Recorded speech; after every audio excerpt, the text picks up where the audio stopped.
Bouaké, quartier Sokura. La vieille Sangaré Aminata est à l'œuvre pour faire son riz étuvé ou le maloussou. Un travail qui l'occupe depuis l'âge de 15 ans. Ici, elle tente de séparer le riz des corps étrangers. Comme elle, de nombreuses femmes s'adonnent au travail de l'étuvage du riz. C'est quoi donc le riz étuvé ou encore maloussou? Le riz étuvé, c'est un riz qui est précuit à la vapeur. C'est un riz de haute qualité. Le taux de brisure est vraiment réduit. Les valeurs nutritives du riz étuvé sont plus élevées que le riz non étuvé. Alors au niveau de l'étuvage, tous ces minéraux, ça s'absorbe dans le grain. Cependant, ce riz jugé plus nutritif que le riz blanchi est travaillé de manière traditionnelle. Aucune règle d'hygiène n'est respectée.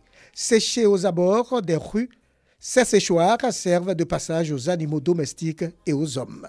Les clients se plaignent de la qualité du riz parce qu'il y a des cailloux, il y a des nyama-nyama dedans. Quand on fait tout ça, là, ça ne finit pas dedans. Notre maloussou, là, on dit que ce n'est pas doux maintenant. Pour améliorer la qualité du riz étuvé, Africa Rice, le centre du riz pour l'Afrique, a mis en place de nouvelles technologies. Au niveau de l'étuvage traditionnel, les mamans ne suivent pas de procédure. Ils font la cuisson du riz. Au lieu de faire l'étuvage, ils font le riz, ils font bouillir le riz dans l'eau. Et après, ils enlèvent ça et ils sèchent. Ça, ce n'est pas l'étuvage. L'étuvage, on fait le trempage et après, on cuit à la vapeur.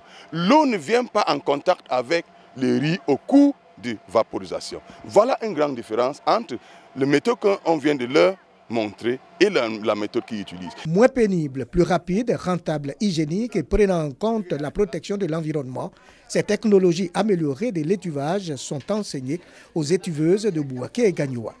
Je suis contente pour cette méthode-là. Si on arrive à sensibiliser tout le monde à faire ça, ça va aller. Ça va faire qu'on va reconnaître le maloussou. Formées, ces femmes à leur tour transmettront ces nouvelles connaissances aux étuveuses du pays. Le matériel technique amélioré sera mis à leur disposition pour une meilleure qualité du riz étuvé ou du maloussou pour des consommateurs qui seront de plus en plus nombreux.